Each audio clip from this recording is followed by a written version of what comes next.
Eh bien bonjour tout le monde, on se retrouve aujourd'hui pour une nouvelle vidéo. Aujourd'hui ça va être le remplacement de la coque de clé de Golf 5 d'origine, celle-ci, par celle de la Golf 7, du moins qui ressemble beaucoup à celle de la Golf 7, qui est celle-ci.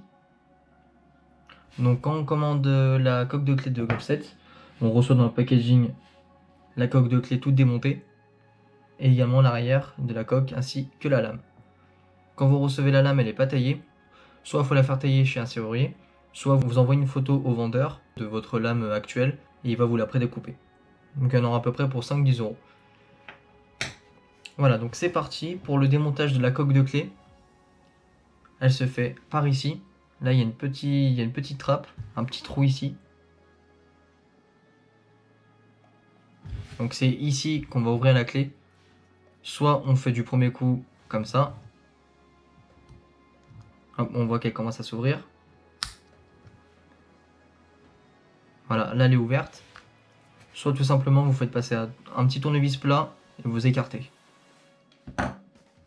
Une fois que la coque de clé est ouverte, il y a la deuxième partie qu'on démonte. Donc c'est la partie où il y a les boutons de déverrouillage et de verrouillage du véhicule. On l'ouvre. Donc là on aperçoit la mini-carte et la pile. Après ça, on enlève la mini-carte.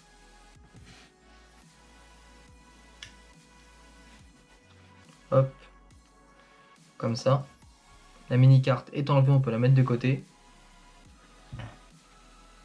Et ensuite, le transpondeur.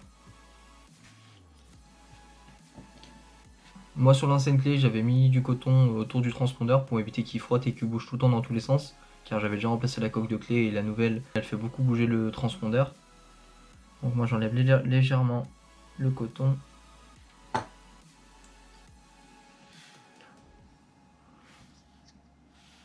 Le transpondeur est enlevé. Ensuite, on va enlever la pile.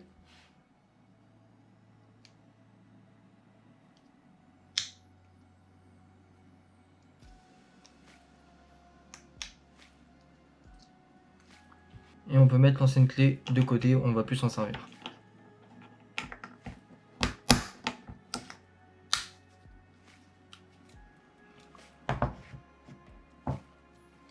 Après avoir taillé la lame, on la remet là-dedans, juste ici. Je sais pas si on peut apercevoir, mais là, il y a deux vis.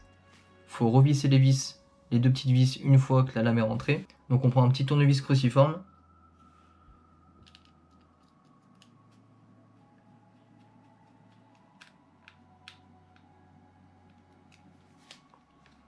Pour la deuxième petite vis, on bascule légèrement la clé. Et on visse.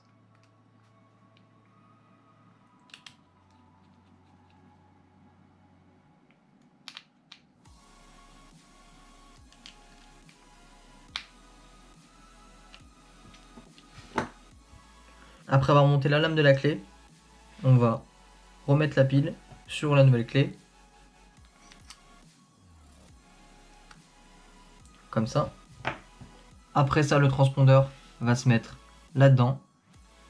À cet endroit-là, il y a un petit trou. Il y a une petite place pour que le transpondeur se mette dedans.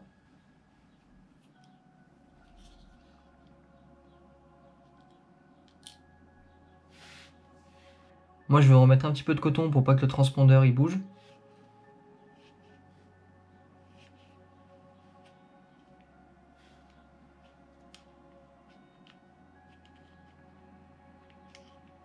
Après avoir mis le coton, le transpondeur il bouge plus. Après ça, on va mettre les boutons qui se mettent de ce sens-là. Ils se mettent par l'intérieur.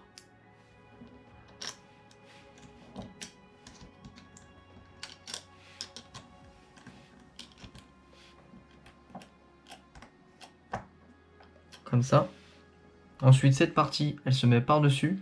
Là, il y a trois petits trous pour le déverrouillage, le coffre et la fermeture. Il faut que les trois trous, ils se mettent en face. Et là, il y a une petite encoche qui va permettre d'accrocher le petit bout ici.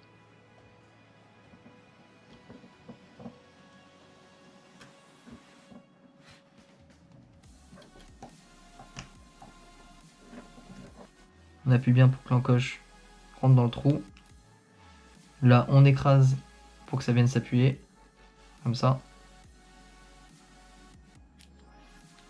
Sur la coque arrière, il y a une petite vis cruciforme ici. Il faut la dévisser. Elle viendra se mettre sur la carte et se visser par-dessus.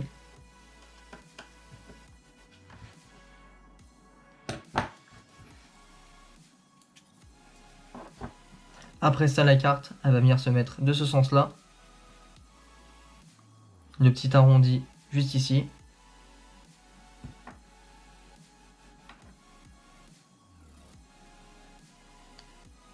On vient mettre la petite encoche dans le petit trou de la carte. Comme ça. Et on vient visser la petite partie ici. On vient mettre la vis par-dessus.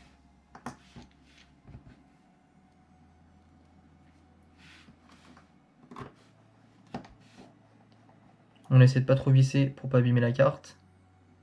Voilà. Après ça, on vient remettre la coque du haut vers le bas. Donc comme ça. Et on clipse.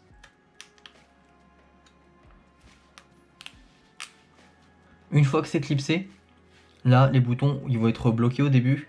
Faut bien appuyer sur les boutons de déverrouillage, verrouillage et coffre. Faut appuyer plusieurs fois et bien forcer dessus pour que ça prenne forme. On peut constater que les boutons fonctionnent. Une fois qu'on a fini, on peut également ajouter les petits logos Volkswagen. Donc il y en a des bleus, il y en a des noirs sur eBay ou AliExpress. Soit on enlève ici le petit double face qui est derrière. Et ensuite on le colle. Comme ça. Alors tout simplement on va chercher de la super glue ou de la colle.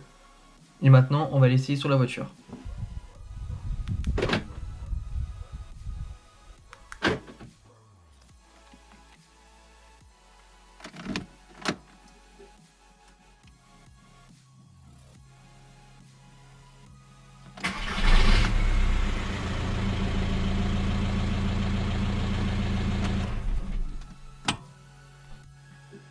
On a pu constater que l'ouverture-fermeture fonctionne bien, que le transpondeur communique également.